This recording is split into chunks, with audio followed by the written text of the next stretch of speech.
Hey everyone, welcome back to another episode of the Retro Gamers Podcast, episode number 258. Larry here.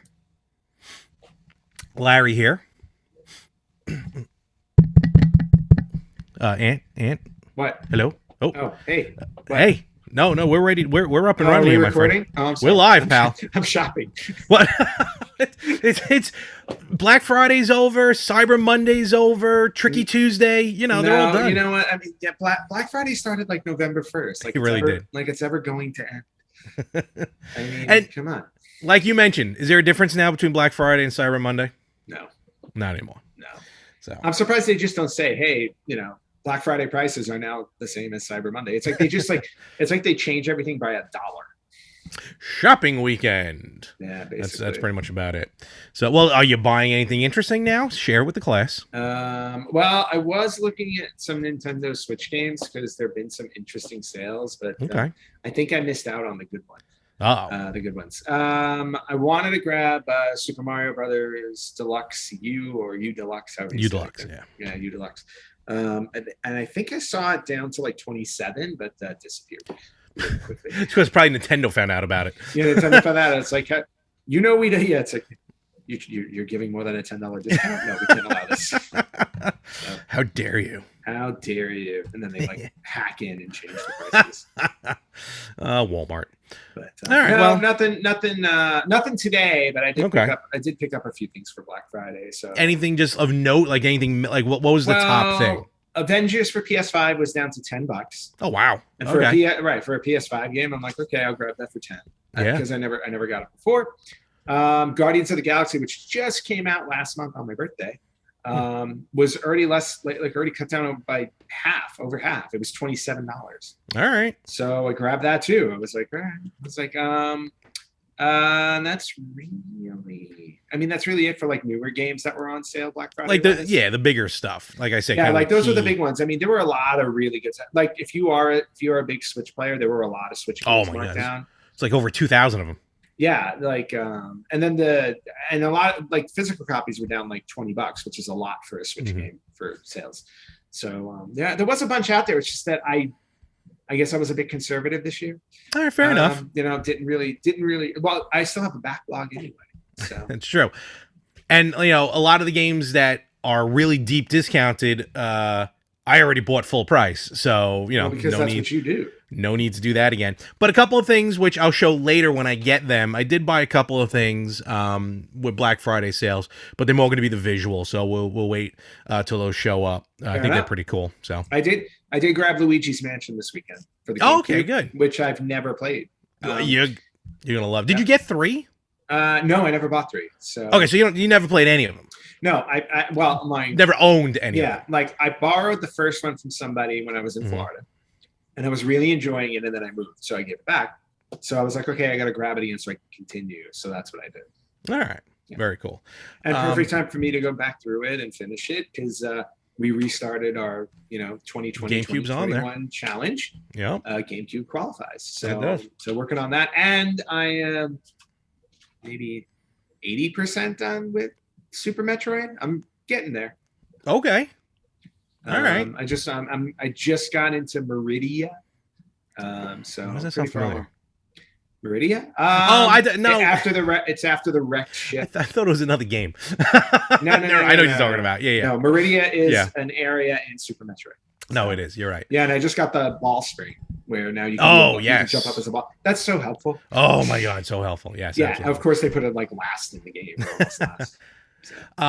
No, and I'm already, again, I'm 4 deep into Metroid. Which one are you on now? So again, just in general, because even after 2021 is over, I'm still going to continue with these Metroid games. I'm loving them. So again, got through Dread, Super Metroid, Metroid 2 for Game Boy, and Metroid Zero Mission. Nice. My combined game time so far for all 4 of those games is 1 day, 9 hours, and like 20 something minutes. That's awesome. Yes, I am slow, but that's okay. I don't care as long as I get through the games. I mean, that's not slow for 4 games. I mean, well, I mean, it took me almost a little over 12 hours for Super Metroid, and it took me almost 11 hours for Dread. Luckily, I blew through Zero Mission at about a little over 4 hours. Yes, you did. Metroid 2 was about 6 hours, and right now I'm playing Fusion, and I'm about 2 hours and change into that. Okay, cool. And then I ended up buying, just real quick, I ended up buying from Game On, not even during I bought it 2 days before Black Friday, so go figure, right? Of course. I picked up a ROM of what's called Hyper Metroid. Oh. And yeah, it's a homemade ROM based on Super Metroid. It's apparently a lot darker of a story. I didn't get into it, but the story is supposed to be a lot darker, and the gameplay is definitely different enough that they mixed a lot of things up and added a couple areas and stuff. So I'm looking forward to playing that, because that I actually have on a Super Nintendo cart. Very cool. So I'll give that one a shot. And with the love of that, I actually went back and I tried again, because I go back this time I haven't played since June. But Bloodstained, which is a Castlevania or a Metroidvania, excuse me, a Metroidvania type game, and I've been stuck for about a year on it, I think, or maybe like 8 months. Yeah. Because I kept getting up to Jeeble, I'd beat him, and then it'd be like game over. So I'm not gonna lie, I'm doing something wrong. So I did go to the internet and I figured out which weapon to use. And once I figured that out, then I'm like, oh my god, there's a whole nother section opened up now. Yeah. So now I'm back into that. So well, that's cool. That game is amazing. I loved playing through that game. Bloodstained was fantastic, but I just got so stuck and I didn't know what to do. And I must have, because not playing, I forget what the characters talk about. So not real, and I'm not trying to say anything for spoilers, because that game is on sale as we speak, or was. So, the weapon to use and then how to use it during the during the Jeeble fight, I was like, oh. And then I started, that was the only thing I looked up. Everything else I'm doing, I kind of put 2 and 2 together on. Yeah. Once I got past that, it opened it up. I got the Millionaire's Key, so I took care of that. Nice. Which I thought was a very funny. That was really funny and random, right? In this game, I was like, wait, I'm doing what? Yeah, so I'm into that, but I'm gonna focus on Fusion. But other than that, game wise, that's pretty much good to go. But this week we're gonna focus a little bit different. We're gonna talk about games, but in a different medium. Okay. Yes, we're going to talk about a couple of movies that have recently come out. One in the theaters and one on HBO Max. We're going to talk about Resident Evil, Welcome to Raccoon City, and which is in theaters. And we're going to talk about HBO Max's original movie, 8-Bit Christmas. Yes. Now, I saw both. I saw 8-Bit Christmas. Okay, no problem. See Resident Evil. So and in this, we're going to do spoiler free. We're just going to talk about some stuff. Well, at least we're going to try and keep it spoiler free. It's going to be hard. You know what? Spoiler. We'll drop the spoiler alert. And can you do a spoiler alert graphic here or something? Spoiler alert. Okay, there you go. Excellent. So we'll give a spoiler alert, and as we talk, we'll try and give you a heads up when we're about to mention something. But yeah, it's hard to talk about this stuff. Well, I'm not going to spoil much for Resident Evil because you haven't seen it yet, and I don't want to spoil it. So that one I'll dance around. You know what? It's one of those movies where if you did spoil it, I think I'll be okay. I'll still try and dance around it anyway because it was fun. So let's get into it. Resident Evil, Welcome to Raccoon City. New movie, again, only in theaters. It dropped or opened November 24th. Just want to see if I can get some quick facts on here. Let's see. Opening weekend, 5,275,000. It grossed. Wait a minute, that doesn't make sense. Oh, okay. As of this recording, it grossed 8.8 million. Worldwide, 13.9. I like this movie because it was so simple. It's under 2 hours, which is nice nowadays. Yeah. You go in, you watch it, you head out. If you're a Rotten Tomatoes fan, it is currently sitting at 24%. I am not a Rotten Tomatoes fan. I can care less what they say. I know, but some people are. I know, and they're terrible people. But Raccoon City, first of all, this is not at all anything related to the Mila Jovovich series. So this is a complete reboot, something completely different. going into this, I will tell you right now, I believe if you are a fan of the game, you're going to love this. Okay. Because this movie was very much about the video game story as opposed to the Mila Jovovich series. And when I compare, if I'm going to compare it to that one, I'm just going to do the original Resident Evil movie because the others were based off of that one.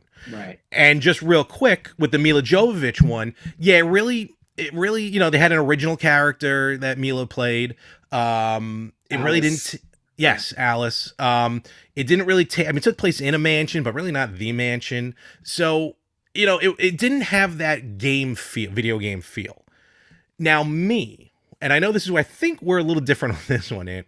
With me, if there's a movie adaptation of a video game, I want to see a live action sequence of a video game sequence that I played. And that's what you get here. Okay. You get, I mean, there are just a lot of Easter eggs, a lot of nods to the game. Yeah. And I will say that this movie was absolutely influenced of the first two Resident Evil video games. Well, even in if you saw the trailer, because that's all I've seen, like there's a sequence in the trailer that comes right out of the video game. It's basically the opening of the game before you play it, with the helicopter crashing and them running towards the mansion. Like they threw that right in the trailer, and I'm like, even when I saw that, I was like, okay, this does make me want to see it, because I do agree with you. It's like I want the movie to be able to stand on its own and be a good movie. But to me, the Easter egg is throwing in a sequence from the game that works. Yeah. If it works, if it looks like you just threw it in for no reason, then I have an issue. I was like, but if it makes sense, yes, I do like to see those. Like, I'll say, like, one of the little nods to the game. Again, nothing major. I caught it. I don't know if everyone caught it in the theater, but like when they first enter the mansion, like they zoom in on the doorknob and you hear that iconic like creak and the door open. Oh, that's I'm cool. Like, that's a load screen. Boom, there. That's what I get a kick out. Did it take 30 seconds? At points, it did. The movie does have some slow moments to it. I'm not going to lie. Okay. Building up to the actual action. And also, when I say that it's based on really Resident Evil 1 and 2, it's like the two stories are running parallel to each other. So we do get a lot of jumping back and forth. I was going to say, can I take a guess and say you have like Chris and Jill in the mansion while Leon and Claire are at the police department? That's exactly what happens. Yes, I mean it's based on the games, so that's exactly that's my guess based on the two games. No, you're right. So okay, and then eventually at some point it merges together. Okay. Cool. Very cool. Great casting.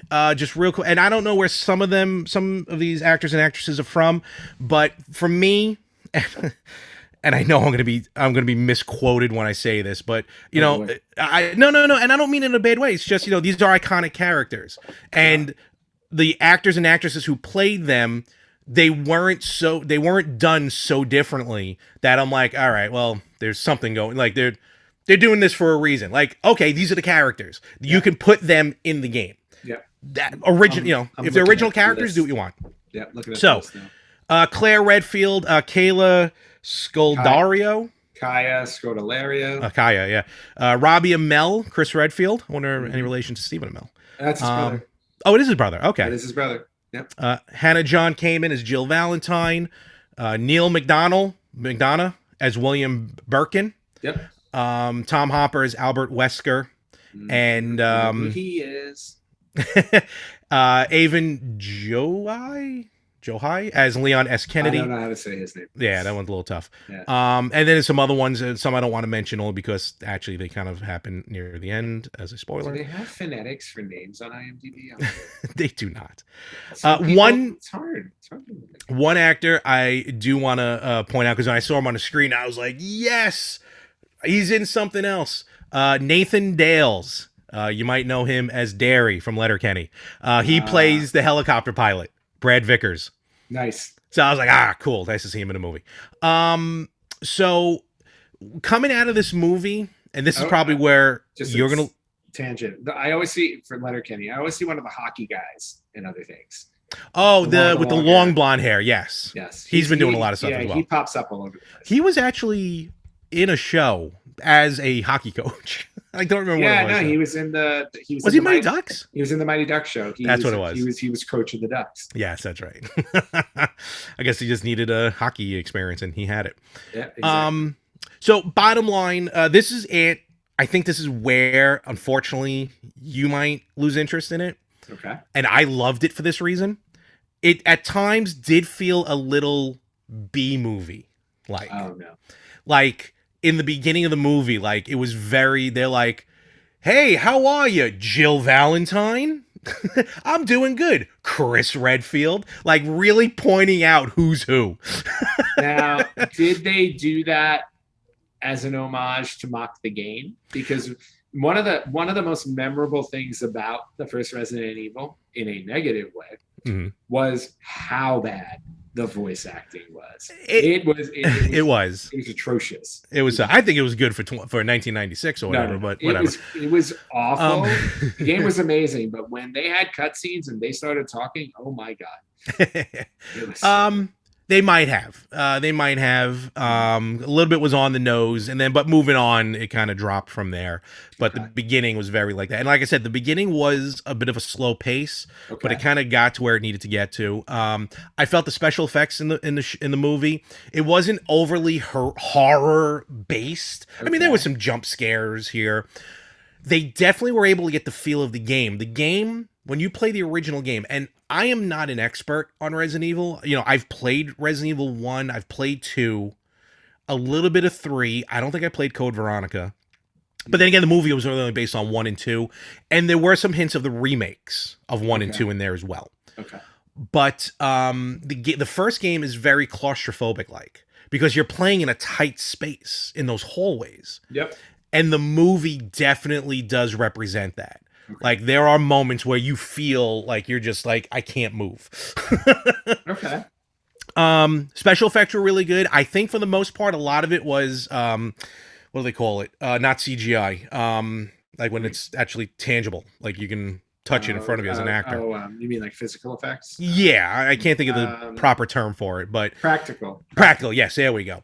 They had to use some, CGI, but I think for the most part they got away with practical, which I appreciate. I'm very pro practical as well. Yeah. So, and like I said, not being I'll kind of wrap it up with this, not being a uber historian of Resident Evil, it still gave me those nostalgic feelings of, I remember that in the game. I think that was a bonus in the game or something. And even to a point where I go, if I play the game, now I know how to get past this part because of stuff they did in the movie. Okay. So, again, I don't want to give too much away, even for Anthony. I don't want to give, because I do want you to see this, even if it's eventually on home video. That's probably what'll happen. Home video. Who does that anymore? Home video. I already pre-ordered the VHS. You probably could somewhere.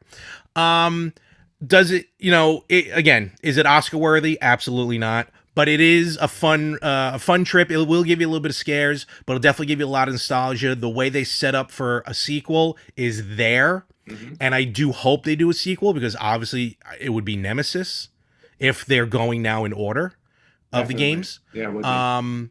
And bottom line, I give, all right, I'll do this. Like out of 5 zombies, I'll give it like a 3.5, close to a 4, only because mostly for the nostalgia feel and the that they pulled it from the video game.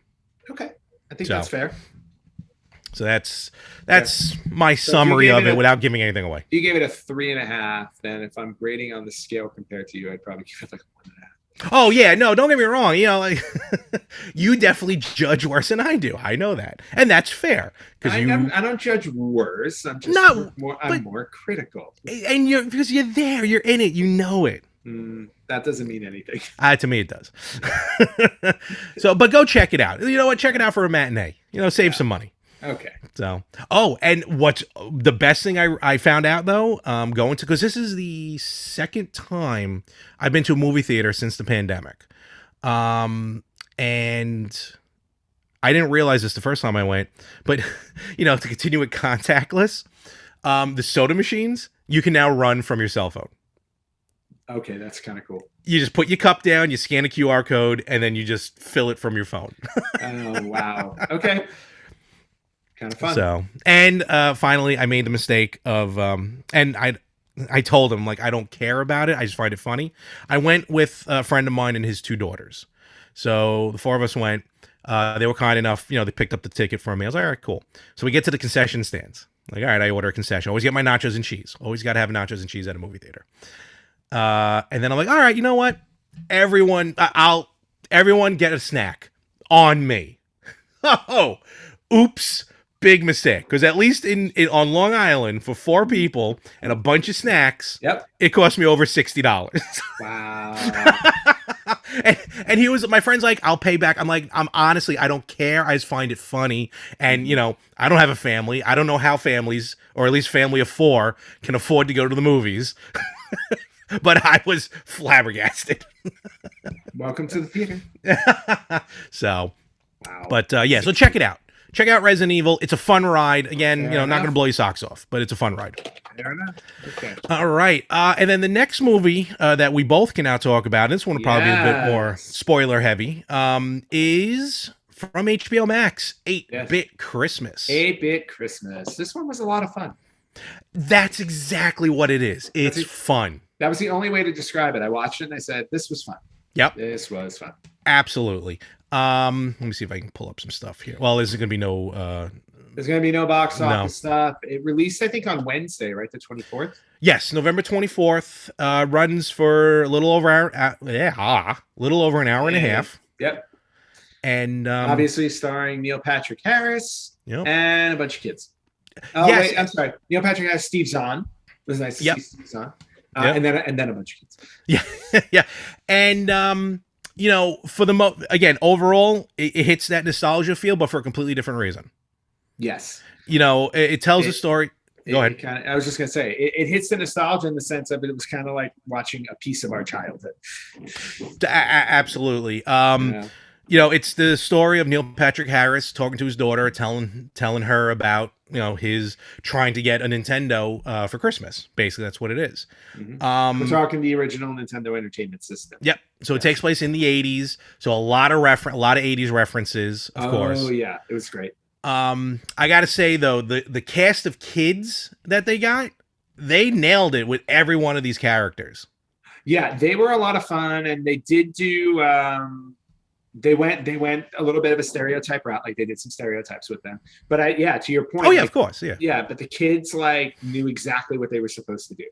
Yeah, totally. You know what I mean? Like they were they embodied the characters the best way they could, and they were all really on point with it. Big shout out to the kid. His name is Winslow Fegley, yes. Who plays young Jake Doyle, basically the star of the movie. Yes. He was good. He was really good. He was great. He was funny. His reactions were right there. Yeah. And as far as the movie itself, it was actually funnier than I thought it was gonna be. Like as far as just like some heavier chuckles than I thought. Yeah, yeah, because so it's pretty. I want to say PG rated, maybe. I would say it's PG. They didn't go for like the cheap kind of. No. Yeah, the cheap. I know what you're talking about. Like it wasn't like a gross out or anything. Yeah, exactly. There were a couple of moments there was at least one moment like that, which was really well done. Well, I mean, it leads into it, but you're right. But overall, it wasn't. I know what you're talking about. Yeah, it wasn't overall, it wasn't gross. Like they hit the humor really nicely. And it is PG officially. It is PG. They hit for a PG movie, they hit the humor really well. And again, the nostalgia factor is definitely there. If you were a kid in the 80s, you're going to relate to a lot of what was going on. Mm-hmm. Also you shouted out to Wilson Fegley. I got to give a shout out to Chandler Dean, the one who played Timmy Keene, the rich kid. Oh yes, he was great. What a jerk! And we all knew that one kid who had that one system. Maybe it wasn't the NES. Yeah. But had that one system, and he had a little bit of an homage to what's his face from The Wizard with the power glove. But it was great that they showed. Again, spoiler alert. Yeah, absolute spoiler alert. How awful the power glove was. For the record, though, there was a couple of. We'll talk about it in a moment. There's only one part like annoyed me, but not, I don't mean in a bad way. I just can't think of another word besides annoyed. But what for continuity, I guess, they didn't have the bar sensor set up for the Power Glove. I was like, no, come on, you were doing so good up until then. Maybe they couldn't find one. This is true, but they're right. It did show off the fact that the Power Glove stunk. Yeah, no, and I love the fact that they did that. I was worried. I was like, oh god, they're gonna act like the Power Glove was the best thing ever. I was like, so they hit, yeah, they nailed it. And when they nailed that, like, I laughed. Yes. When he's sitting there, he's like, come on. Like, yep. There's definitely some good part, that the part with the TV and the dog. That was awesome. That was great. Yeah. And the other part I liked again was, just the way when they were going out, like trying to win the NES by selling the Christmas wreaths. Mm-hmm. Very funny. The twins were good. The twins. Tammy and Teddy Hodges. Yes, the twins were good. Josh Jaworski, the big kid. I was about to say. I gotta say though, my favorite was absolutely the bully. Yeah, the bully was great. Cyrus Arnold. I don't know how he was able to get his face to go in the ways that it went. He almost looked like an animatronic. Yes. But he was, and then the one line which I laughed so, it's in the trailer. He's getting ready to beat up the kids. And then like, wait, here's how we can get the NES. And then they're all celebrating with the bully. And the bully just turns to him and goes, ha ha, I'm going to kill you. And then he goes back to celebrating. He goes back to celebrating. Yes. So he was amazing. He was great. He actually, and before he even did that, he grabbed one of the other kids and lifted him up. It was just like freaking shaking like crazy. he did a great job. Yeah, and I was worried a little bit when they announced the movie that we weren't going to get, like, we get, all right, fine, the NES, but then that would be it. But they showed some game, like they showed like Rampage, they showed Paperboy. It actually opened basically with Paperboy. Yeah. Weirdly enough, not really any of the first party NES games, but they got a lot of the third party. They got the third party games, obviously, and then I want to say, and correct me if I'm wrong, the fighting game that they used, I wanted to look it up, but I just watched it yesterday, so I didn't have a chance to use it. The fighting game that he uses the Power Glove on, I don't think that was a real game. Oh, no. That absolutely was not a real game. That was so they chose a made-up game because it had like a Street Fighter-esque kind of setup, but it was great. And on a slight side story to it, while they're looking for the NES, they're also trying to look for the sister for a Cabbage Patch doll. Yes. And really, we kind of have to mention that was finding a Cabbage Patch doll in the 80s for Christmas. Oh yeah. I mean, this is where Black Friday fights originated. Yep. Is over the Cabbage Patch doll. My dad, I think, had to fight his way out of a pool of moms with a Cabbage Patch doll for my sister. Just swinging elbows. That's it. Not so much swinging, but I think his football days came back in where he kind of had it tucked under his arm and just kind of bustling through the crowd. No, but that's how brutal it was. Like, you can actually go back. If you go on YouTube, you can find news reports from the 80s of just like literally like mobs of moms fighting over Cabbage Patch dolls that they were literally taking out of the back of the back of the store, and then it was just chaos. It was just absolute chaos. So a lot of that, memories of that, and then them trying to find like the father who's constantly working on the house, which reminded me of my dad because the house was constantly being worked on. But working on the house and never finishing anything. That's what it was. Like literally, my parents have been living there for like 30 years, and they're still working on the house. Yep. So that's how it goes. What was I going to say? It was really nice seeing David Cross. I didn't know he was in the movie. Yes. So him showing up was really nice, and the character he played was perfect. Again, for an 80s movie. Again, playing a scalper. Yeah, spoiler alert. Yeah, he plays a scalper. He's got all the stuff that, he's got all the toys that people want to get their kids for Christmas. So I thought that was a really cool touch. And the other thing also, which I liked about this movie, which a lot of movies don't do, is that you get to a point where you're like, okay, I see where the movie is going. I know what they're going to do. You're going to go from A to B to C, right? And I liked the swerves that the movie threw at you, because every time I expected them to go in a direction, they took a right turn and went somewhere else. So it's like, oh, here's what's going to happen with so again, the wreath collection thing. I'm like, Okay. oh, there's a contest. The kid who sells the most Christmas wreaths gets a Nintendo. So I'm like, okay. I go, I see how this is going to go. Jake, the young Jake kid, is going to sell like a ton, and he's going to come in second and get something late. And I like the way they handled like where that went, because it went somewhere I didn't expect. And then additionally, like as they continued on in the story, the different ways they're trying to get their hands on a Nintendo, I loved the twists and turns that they made, because they definitely went in ways I didn't necessarily expect them to go. My heart broke when they're in the mall scene, when we finally they do what they do, and then the thing happens, and I'm like, oh. I was watching it. I was watching it with somebody. Yeah. And we gasped at the same time when it happened. Literally, like we're watching it and we're just like, yeah. In stereo. And I'm like, another, but that reminds me though, Jeff Farmer, the little fat kid. Yeah, he was great. The habitual liar. Yes. He was fantastic. They were like, what did he say? Like, I got a Nintendo. Yeah, you also said Bon Jovi was gonna be at your house. Yeah, he called. He was great. And then when they needed him, he steps up. He's like, I can do it. Yeah, he was great. He reminded me of immediately when he started lying. He reminded me of Chunk from the Goonies, because that's what Chunk did too. Yes. And I was like, oh god. I go, it's another Chunk. I was like, but he was so good. But again, they gave him something to pay off that character. They all did. And like you said in the beginning, and whether you want to call it stereotypes or like just 80s character, like every 80s movie's always had like a nerd, always had like a fat kid, always had a bully, what I mean, always had one of these. So it combined all of that, and then but each one of them, like I said, ended up paying off. Some of the other nostalgia facts, just real quick, like the twins, the girl collected baseball cards, and like the fact that they used that, what's the ball player's name? Oh, Bill Ripken. Yes, Bill Ripken, which is such, if you don't know, such a pull. That was such a great pull. That was such a deep pull. I almost texted friends of mine who have no interest in this movie.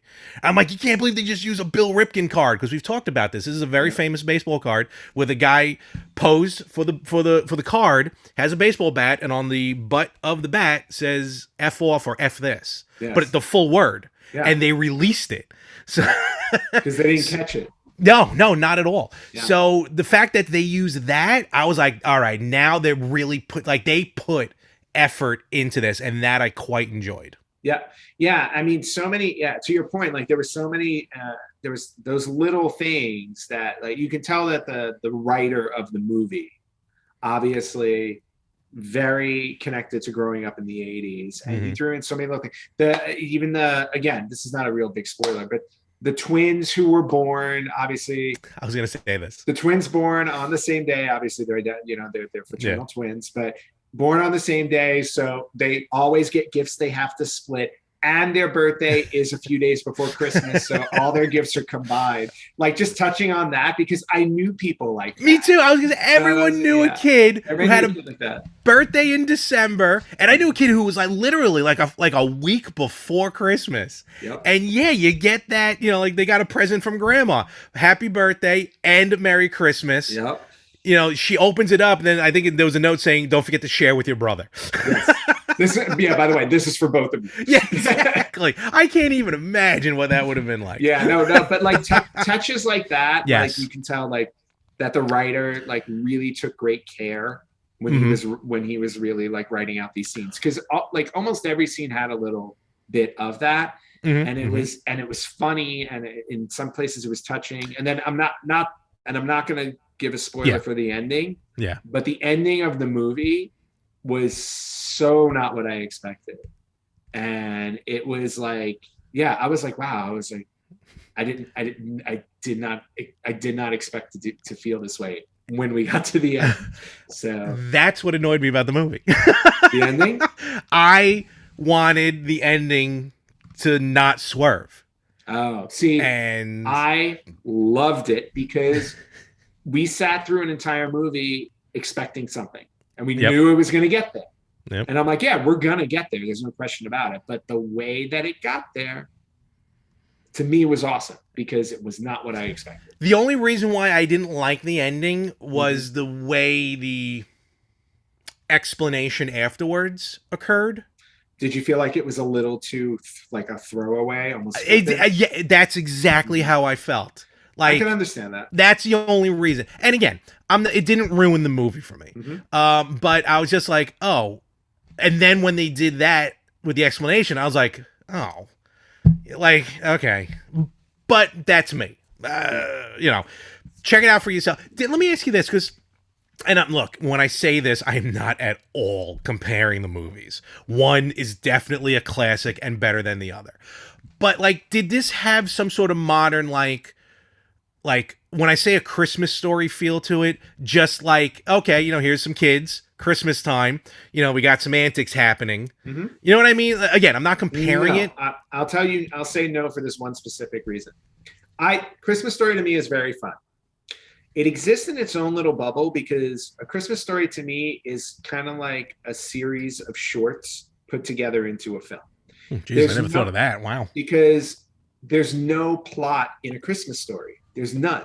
There's one story where the kid, Ralphie wants his Red Ryder BB gun.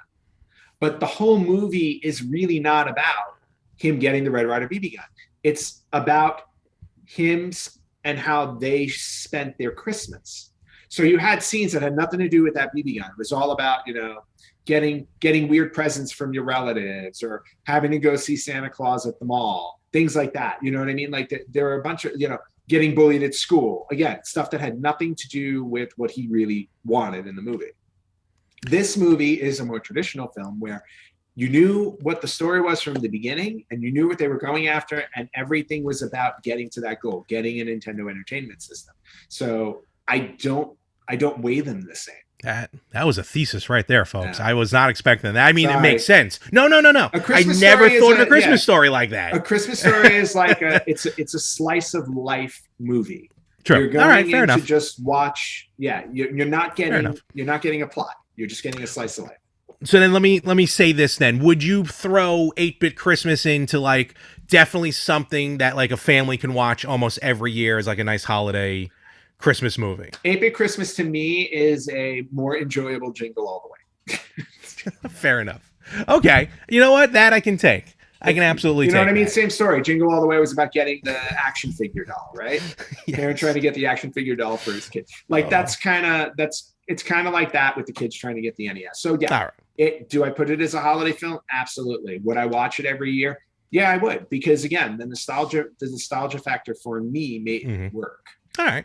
So fair enough, and definitely something for the family. Like I said, it's a little over an hour and a half, so you can definitely check that out. And I mean, if it's on HBO Max, I'm pretty sure it's not going to leave HBO Max, so it will be on there for everyone to check out. So and Neil Patrick Harris, you can't go wrong with NPH. So no, he did a great job as the storyteller.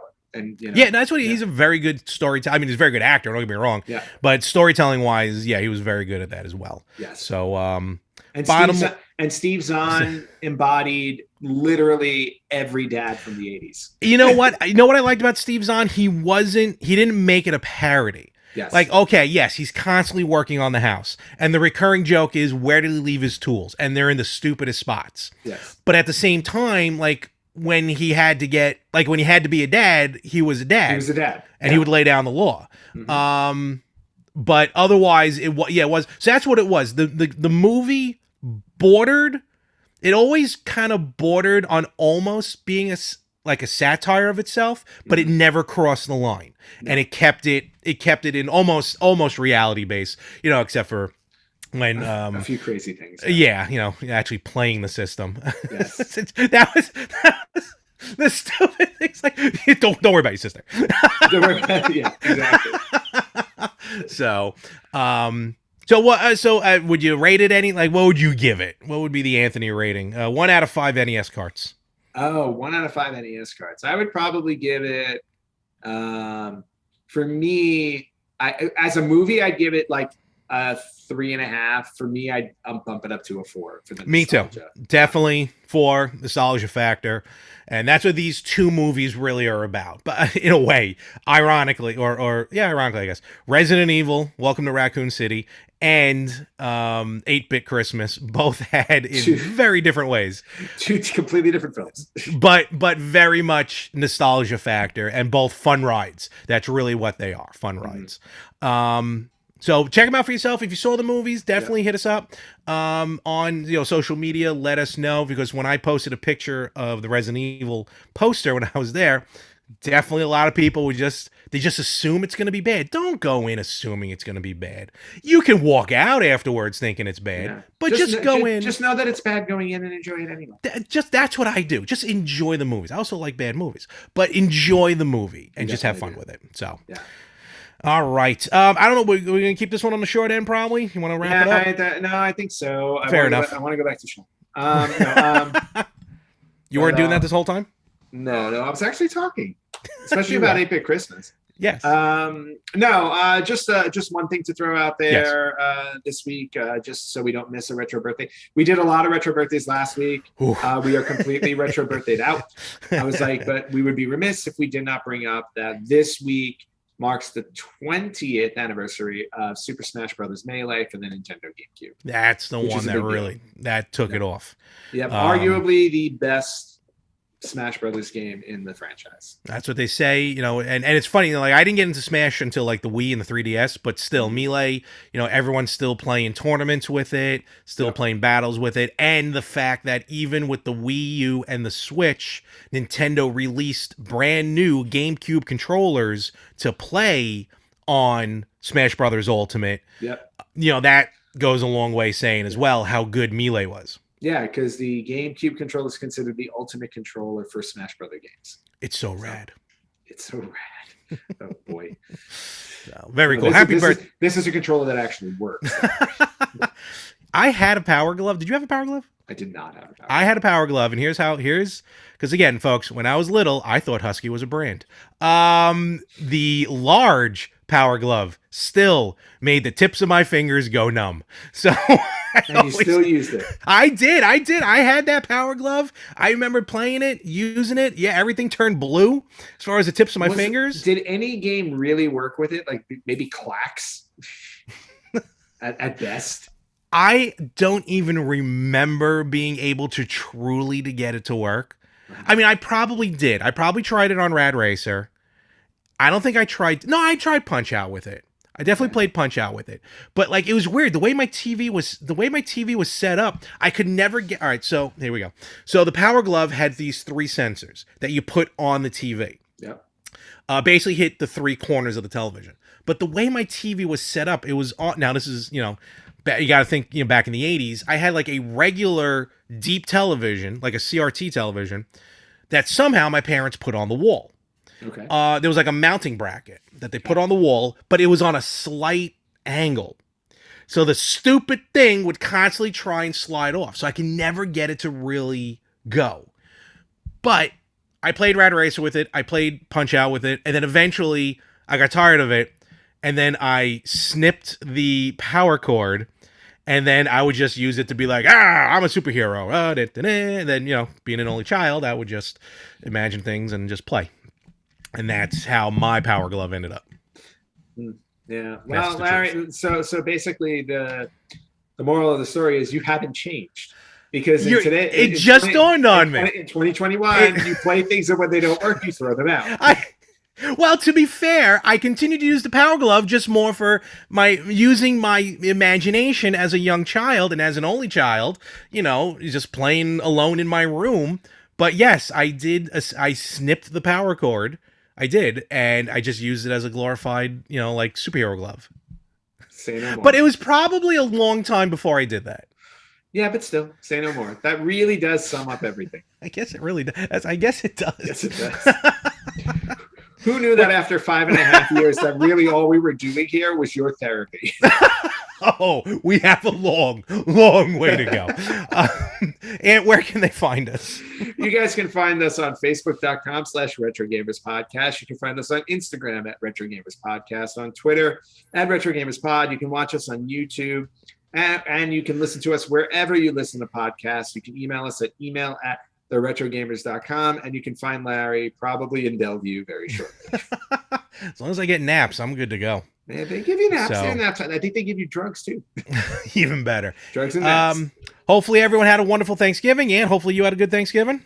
I did have a good Thanksgiving. Good. Excellent. Yes. As did I. Kind of got back to normal for this Thanksgiving. And normal, yep. Meeting people and eating a lot of food. That's what I'm still working off leftovers. I'm having leftovers in a little while. There you go. So, folks, with that, we will catch you everywhere next week on the Retro Gamers Podcast.